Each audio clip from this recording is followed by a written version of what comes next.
Hello friends, I am Pratibha, self-trained narcissistic abuse recovery life coach. இந்த malignant overt நச்சுகள் பார்த்திங்கன்னா பேசியே சாவடிப்பாங்க.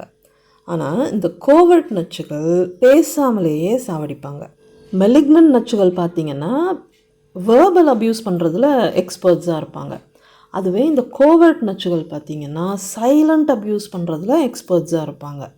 அந்த வகையில் மெலிக்னன்ட் நச்சுகளோட பவர்ஃபுல் வெப்பன் அவங்க யூஸ் பண்ணுற வார்த்தைகள்னால், இந்த கோவர்ட் நச்சுகளோட பவர்ஃபுல் வெப்பன் அவங்க யூஸ் பண்ணுற அந்த சைலன்ஸ்.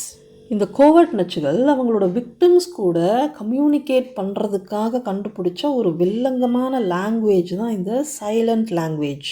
இந்த சைலண்ட் லாங்குவேஜை தேவைப்படும் போது அட் டைம்ஸ் மெலிக்னன்ட் நச்சுகளும் யூஸ் பண்ணுவாங்க. ஆனால் இது கோவர்ட் நச்சுகளோட ஒரு யூனிக் லாங்குவேஜ், அதாவது இதை அவங்களோட தாய்மொழி அப்படின்னே கூட சொல்லலாம். இதில் நீங்கள் கவனிக்க வேண்டிய இன்னொரு முக்கியமான விஷயம் என்னென்னா, நம்ம இப்போ பேசிகிட்டு இருக்கிறது சைலண்ட் ட்ரீட்மெண்ட் பற்றி கிடையாது, கோவர்ட் நச்சுகளோட சைலண்ட் லாங்குவேஜ் பற்றி. சைலண்ட் ட்ரீட்மெண்ட்டுக்கும் சைலண்ட் லாங்குவேஜுக்கும் டிஃப்ரென்ஸ் இருக்குது, அதையும் நீங்கள் புரிஞ்சுக்கணும். சைலண்ட் ட்ரீட்மெண்ட்டுங்கிறது என்னென்னு பார்த்தீங்கன்னா, இப்போ இந்த கோவர்ட் நச்சுகளோட விக்டிம்ஸ் இருப்பாங்க இல்லையா, அந்த விக்டிம்ஸ் இந்த கோவர்ட் நச்சுகளோட கண்ட்ரோலை மீறி போகும்போது, அதாவது கோவர்ட் நச்சுகள் செட் பண்ணியிருக்கிற அந்த ரூல்ஸ் அண்ட் ரெகுலேஷன்ஸை மீறி நடந்துக்கும்போது, அந்த விக்டிம்ஸை மறுபடியும் கண்ட்ரோலுக்கு கொண்டு வர்றதுக்காக அவங்கள மேனிப்புலேட் பண்ணுற விதமாக இந்த கோவர்ட் நச்சுகள் யூஸ் பண்ணுற ஒரு டெக்னிக் தான் இந்த சைலண்ட் ட்ரீட்மெண்ட்டுங்கிறது. இவங்களோட கண்ட்ரோலை மீறின குற்றத்துக்காக விக்டிம்ஸை இந்த சைலண்ட் ட்ரீட்மெண்ட் மூலமாக தண்டிப்பாங்க. இந்த பனிஷ்மெண்ட் பீரியடில் நச்சுகள் அவங்களோட விக்டிம்ஸ் கூட கம்யூனிகேட் பண்ணுறத வாண்டடாக அவாய்ட் பண்ணுவாங்க. நீங்கள் அவங்க கூட பேச ஆரம்பித்தாலே அந்த இடத்த விட்டு நகர்ந்து போயிடுவாங்க. அப்படி இல்லைன்னா அவங்க பாட்டுக்கு அவங்களோட வேலையில் கான்சென்ட்ரேட் பண்ணிக்கிட்டு இருப்பாங்க. உங்கள் கூட கம்யூனிகேட் பண்ணுறதுக்கு அவங்க ரெடியாகவே இருக்க மாட்டாங்க. வேறாஸ் இந்த கோவர்ட் நச்சுகள் சைலண்ட் லாங்குவேஜை யூஸ் பண்ணும்போது கம்யூனிகேஷனை அவாய்ட் பண்ண மாட்டாங்க.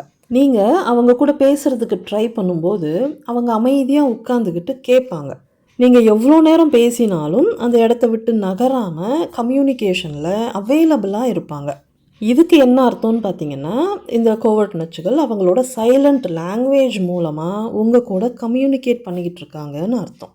நீங்கள் வார்த்தைகள் மூலமாக கம்யூனிகேட் பண்ணுற விஷயத்துக்கு அவங்க சைலண்ட் லாங்குவேஜில் ரிப்ளை பண்ணிக்கிட்டு இருப்பாங்க. இப்போது விக்டிம்ஸ் இவங்களோட கண்ட்ரோலை மீறி நடந்துக்கும் போது சைலண்ட் ட்ரீட்மெண்ட் மூலமாக அவங்கள பனிஷ் பண்ணி மறுபடியும் அவங்கள கண்ட்ரோலுக்கு கொண்டு வர்றாங்க. அப்போது எப்போல்லாம் இந்த சைலண்ட் லாங்குவேஜை யூஸ் பண்ணுவாங்க அப்படின்னு பார்த்தீங்கன்னா, ஏதாவது ஒரு விஷயத்துக்கு நீங்கள் அவங்கள பொறுப்பேற்றுக்க வைக்கிறதுக்கு ட்ரை பண்ணுற சமயத்துலையும், உங்ககிட்ட பேசி எதையும் சாதிக்க முடியாது அப்படிங்கிற மாதிரியான ஒரு சிச்சுவேஷன்லேயும் இந்த சைலண்ட் லாங்குவேஜ் மூலமாக உங்கள் கூட கம்யூனிகேட் பண்ணுவாங்க. அட் டைம்ஸ் ஃபன்னுக்காகவும் என்டர்டெயின்மெண்ட்காகவும் கூட இந்த சைலண்ட் லாங்குவேஜை யூஸ் பண்ணி உங்கள் கூட ஒரு கேம் மாதிரி விளையாடுவாங்க. ஃபார் எக்ஸாம்பிள், நீங்கள் அவங்கக்கிட்ட ஏதோ ஒரு ரொம்ப முக்கியமான விஷயத்தை கம்யூனிகேட் பண்ணணும்னு நினைக்கிறீங்கன்னு வச்சுக்கோங்க. மேபி அது ஒரு ஃப்யூச்சர் பிளானாக இருக்கலாம். ஏதோ ஒரு விஷயத்தை பற்றி அவங்க கூட டிஸ்கஸ் பண்ணுறதுக்கு போகும்போது அவங்களுக்கு நீங்கள் பேசிகிட்டு இருக்கிற அந்த டாப்பிக்கில் எந்த ஒரு இன்ட்ரெஸ்ட்டும் இருக்காது. அதே சமயம் நீ பேசுகிற இந்த டாப்பிக்லலாம் எனக்கு இன்ட்ரெஸ்ட் இல்லை அப்படிங்கிற அந்த உண்மையை சொல்லி உங்களை அவாய்ட் பண்ணவும் முடியாது. அவங்களுக்கு தேவைப்படாத, அவங்களுக்கு உபயோகம் இல்லாத ஒரு மொக்க விஷயத்தை நீங்கள் அவங்க கூட கம்யூனிகேட் பண்ணணும்னு நினைக்கும்போது அந்த சிச்சுவேஷனில் இந்த நச்சுகள் சைலண்ட் லாங்குவேஜ் மூலமாக உங்கள் கூட கம்யூனிகேட் பண்ணுவாங்க.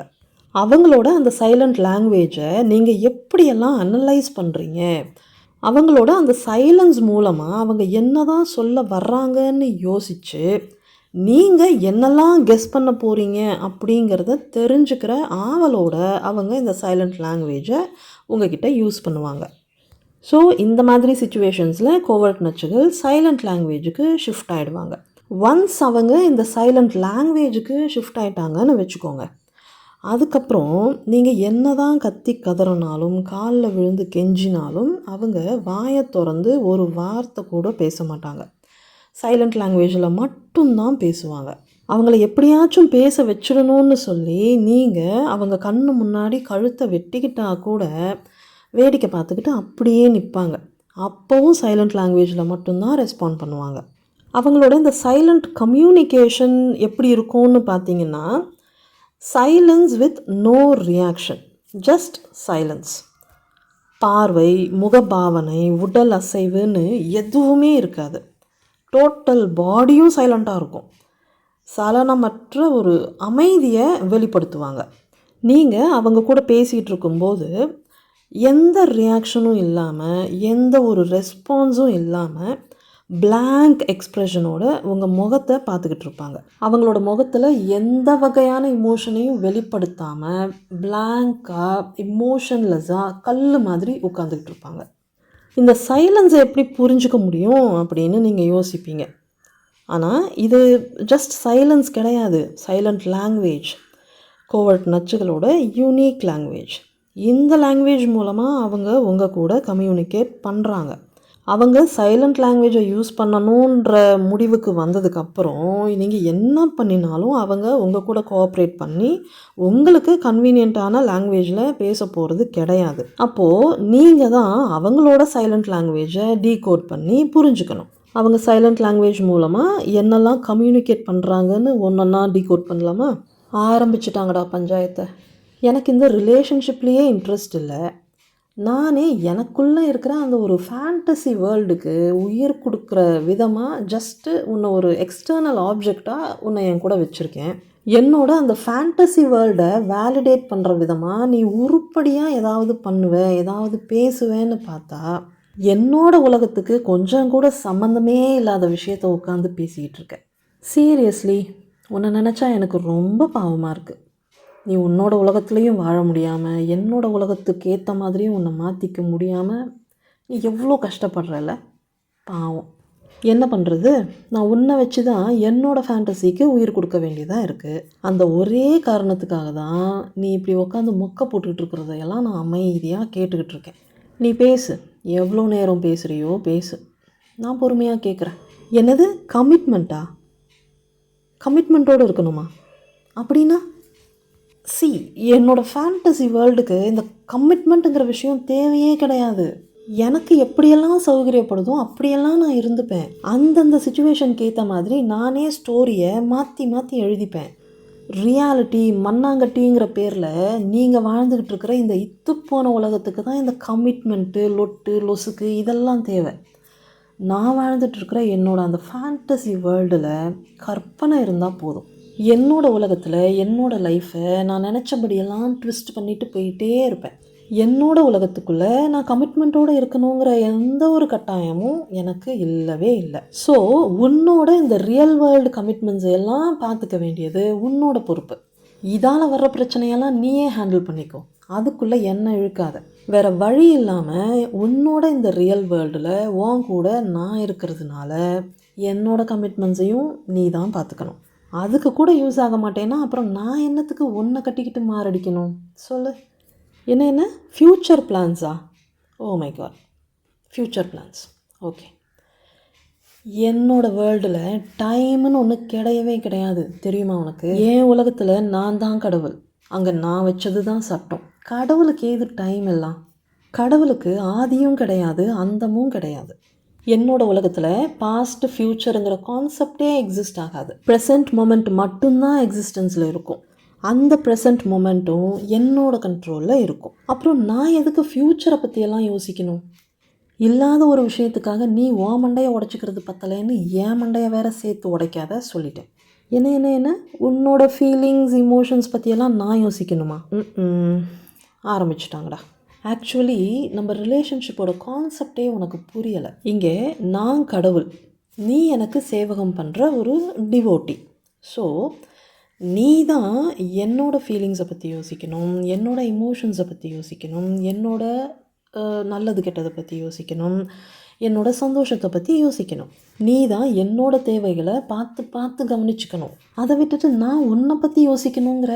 போனால் போகட்டும்னு பக்கத்தில் உட்கார இடம் கொடுத்தா நீ மடியில் ஏறி உட்கார ட்ரை பண்ணுற, தகுதிக்கு மீறி ஆசைப்படுற. உன்ன மாதிரி ஒரு அற்ப பதருக்கு என் லைஃப்பில் என் கூட சேர்ந்து இருக்கிறதுக்கு ஒரு இடம் கொடுத்துருக்கேன் பார்த்தியா? அதுக்கே நீ காலத்துக்கும் என் காலடியில் விழுந்து கிடக்கணும். என்ன மாதிரி ஒரு கடவுளுக்கு சேவகம் பண்ணி வாழறது இந்த பிறவியில் உனக்கு கிடைச்ச ஒரு பாக்கியம். அந்த பாக்கியத்தை நான் உனக்கு கொடுத்ததுக்காகவே நீ காலத்துக்கும் எனக்கு நன்றி கடன் பட்டிருக்க. நீ எல்லாம் எனக்கு ஒரு பொருட்டே கிடையாது. இங்கே நான் என்ன ஃபீல் பண்ணுறேங்கிறது தான் முக்கியம். என்னோடய ஃபீலிங்ஸை கேர் பண்ணிக்கிறதுக்காக தான் நான் உன்னை ஏன் கூட வச்சுருக்கேன். உன் ஃபீலிங்ஸை பற்றி நான் யோசிக்கிற அளவுக்கெல்லாம் உனக்கு வர்த் இல்லை. You are simply nothing to me.